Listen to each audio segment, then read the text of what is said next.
Good evening, ladies and gentlemen. It is now 5:30. The Castle Hills Board of Adjustment is brought to order.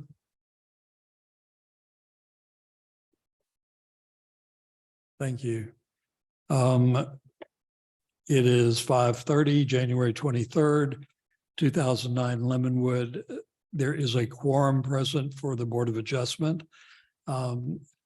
Agenda item number 2 is approval of the board meeting adjustment, November 28th, 2022. Is there a motion? Motion to approve as written. Thank you. Is there a second? Second. Thank you. The motion's been made and seconded. All in favor? It's approved unanimously. Item number 3, public hearing and discussion of possible action of application by Mark Strode. By the way, I'm having cataract surgery on Friday, so I can actually see when the lights are out in here. It's been a while. Property to encroach to the minimum spacing between detached ABSU and the main building located at CB Lot 4, known as 209 South Manton, contrary to 5036. There shall be a maximum of 2 detached ABSUs on a lot in non-compliance with 5036.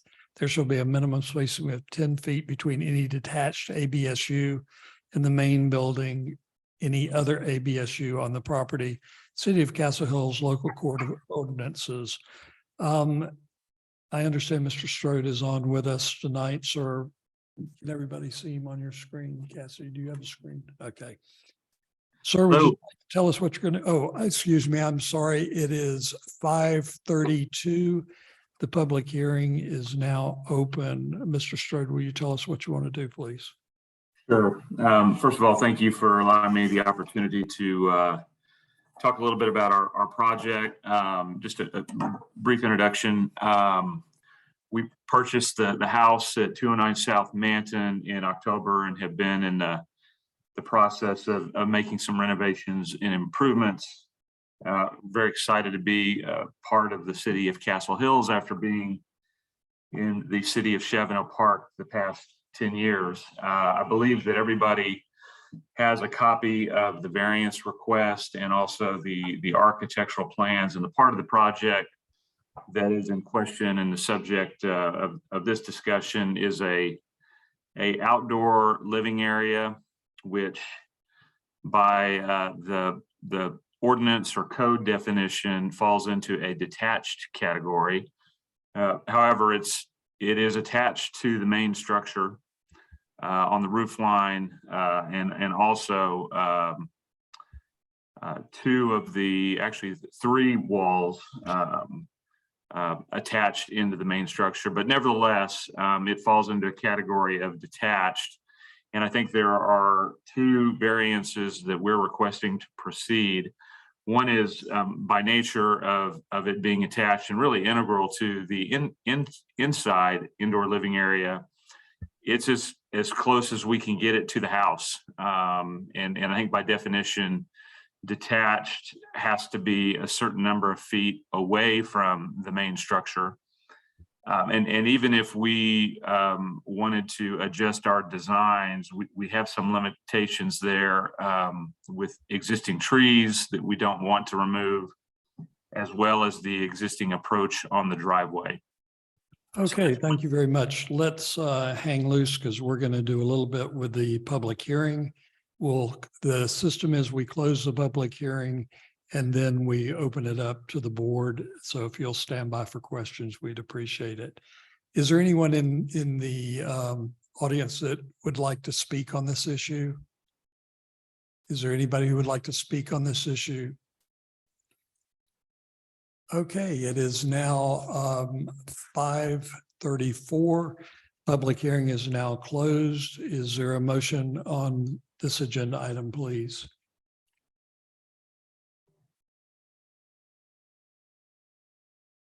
I'll motion to accept. Thank you. Second?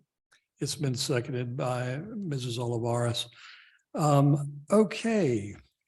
Thank you for the presentation. John, you're going to go first tonight on this one. Thank Thank you, John is Chair. our resident architect engineer, so here we go. Retired. First of all, a couple of questions. You said you tried to tie it into the roof line. And I was reviewing your plans. And what I'm trying to understand is the breezeway that you put in. What I can't see is the way you could have tied the entire roof structure in. I'd just like you to comment on that if you may. Well, we designed it with I guess the breezeway. I think it's basically about a 9 or 10 foot cover, just to obviously make sure that we had some cover going back and forth from the indoor to the outdoor. There's, I guess maybe what you're asking is could that be extended wider? I suspect it could, but in our design, I guess our thought was to mainly have that pedestrian part covered. Really, we want to create. We want this to feel as outdoor as we can. We just and want more sort of that open feeling, I guess, as far as Okay. Enclosed. All right. Appreciate your answer on that. One question as far as our codes. At what point does it determine if it's not an ABSU versus it's an ABSU? Because I'm actually struggling with that just a little bit, just so I get a better handle on that too. Louis, you want to address that? That's an please? internal question. So Louis, if you can take that, please. Yes, sir. ABSUs are ABSUs. The question is whether they're detached or whether they're attached. Essentially, yes. And attached by definition means that they have to have a common wall, a doorway, or a window, which this does not have. It's basically a covered breezeway, which is why it's considered a detached. Otherwise, a breezeway would be an actual hall coming from the house, a hallway, if you will. So even if it wasn't just a breezeway and that roof line was fully attached, it'd still be considered an ABSU? Correct. We had a court case having to do with something similar with a detached garage in the back off of Chaddington, as a matter of fact, many years ago. And this question came up. Okay. Well, that just puts me in a bit of, so all porches are essentially ABSUs if there's no common wall. If there's a structure, the porch itself, as far as the slab, no, sir. But if there's a structure, Mhm. pergola, cabana, Anything at all? covered, whatever it is that you want to call it, needs to be substantially attached or detached. Okay. All right. Thanks for the education. I appreciate that. So, okay, I have no further questions. Thank you, Justin. Justin, He said, yes. In other words, for it to be, it has to have a common wall or attached to be attached. Otherwise, it's detached. And use But the it's term still an ABSU. substantially as well too, correct? That's the word. That's the wording of the code, actually, substantially attached. I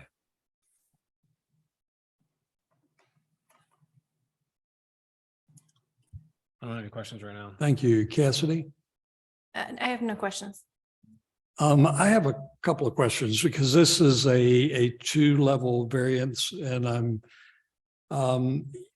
I am showing on the print, there's two other ABSUs in existence right now. You have them marked as existing structures.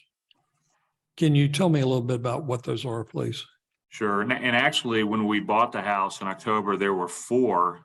We've already demolished 2. There was a gazebo that was over a hot tub, and then there was another structure that we really couldn't even figure out what they were using it for. But nevertheless, those 2 are gone. The 2 that remain, one is the larger of the 2, which is in more proximity to the main house, is an artist studio.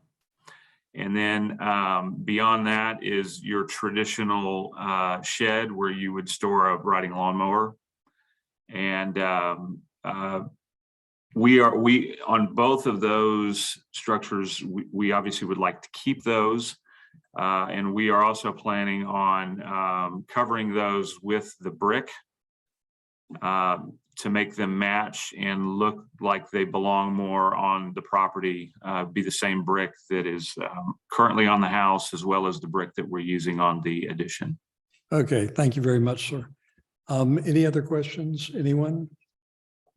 Motion has been made and seconded. All in favor of approving? All opposed? It passes 3-1. Thank you very much. For the record, Justin opposed. The other attendees approve. Okay, thank you, sir. Okay, thank you. Item number 4, public hearing, discussion, possible action on application from Ryan Castro for pergola encroaching on a 10-foot setback of a detached ABSU main building on a property located 311 Foxhall Lane with the appropriate block and city block numbers contrary to section 5036 requirements applicable to all districts. There shall be a minimum spacing of 10 feet between any detached ABSU and the main building and any other ABSU on the property. It is now 5:41. Public hearing is now open. Mr. Castro, why don't you tell us what you want to do, sir? Good evening. I'm looking to put a pergola in the rear of the property, adjacent to the home and the pool. I was unaware that there was a requirement on distance between the home and another structure. So when I master planned the whole property, I did not take that into account. And as you can tell from the site plan, I'm pieing back pretty quick. We had to push the house as far back as we did to save a rather large grouping of trees.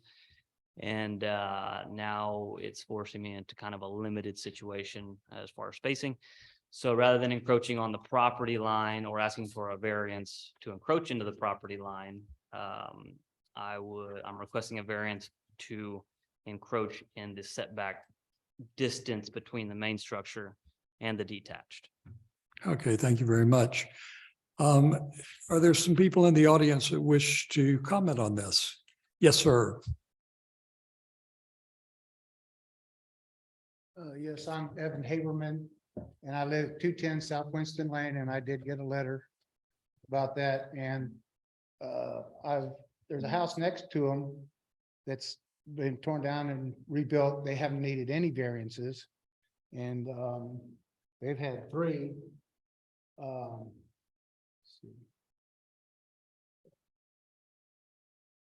The first one is about removing the trees. And I understand that because you got to put the house in there. But at this point, they've probably removed at least 80 to 90% of the trees all the way to the back. You can see logs piled up, 20-foot long, 5-foot high. I don't know how deep it is. And I'm sure that's going to affect the water flow because that's in a low spot in the yard already. And then the next one was about the fence, which I understand that unless you have a 5-foot fence, the deer are going to jump in there and eat everything you got.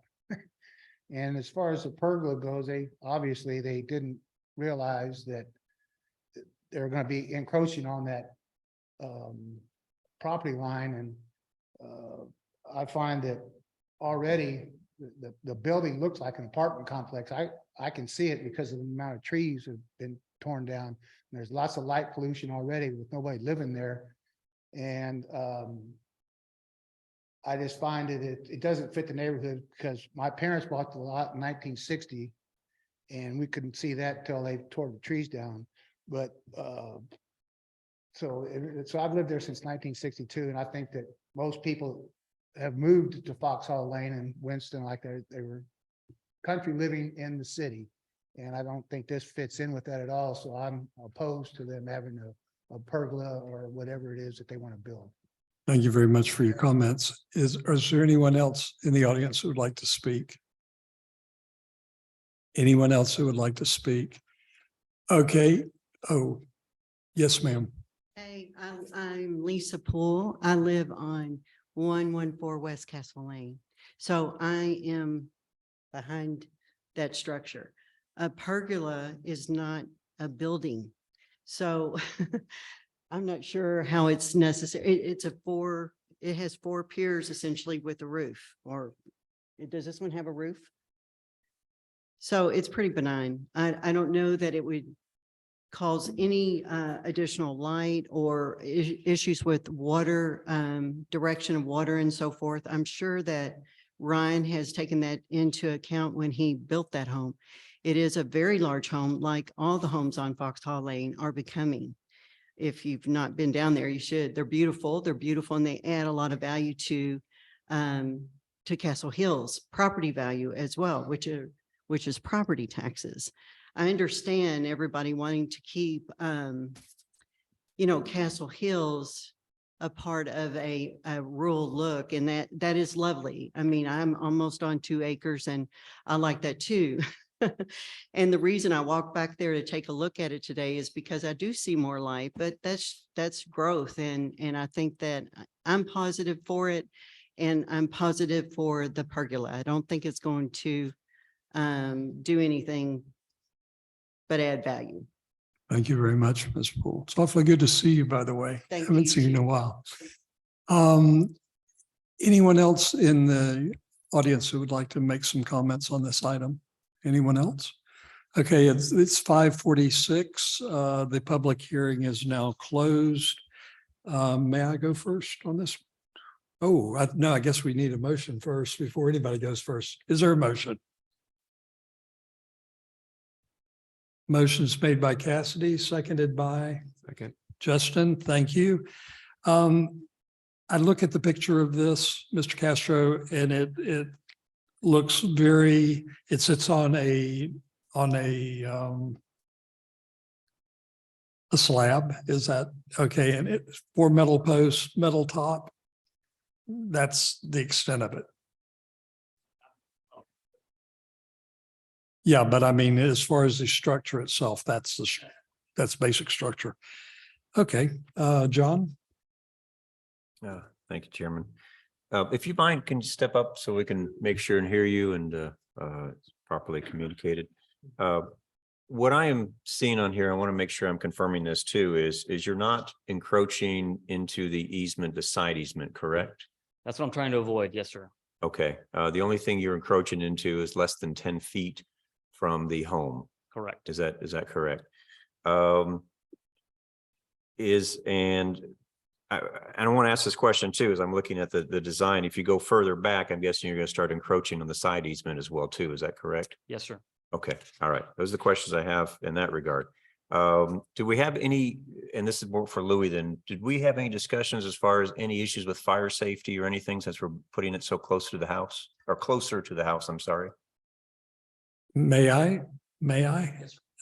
Sure, Chairman, go ahead. I'm going to give you an insurance rating on this. This is classified as steel non-combustible. Oh, it's made of steel.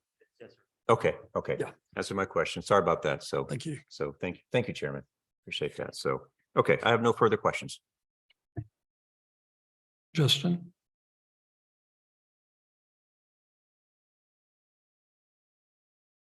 I have a question for you. Yes.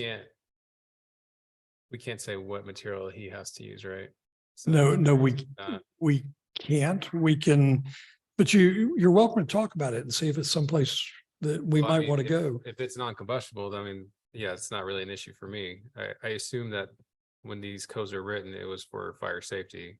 That's feet was correct. probably a minimum. And in that, my comments were, forgive me, but plain insurance rating Right, and yes, thank you Yeah. for that. thing.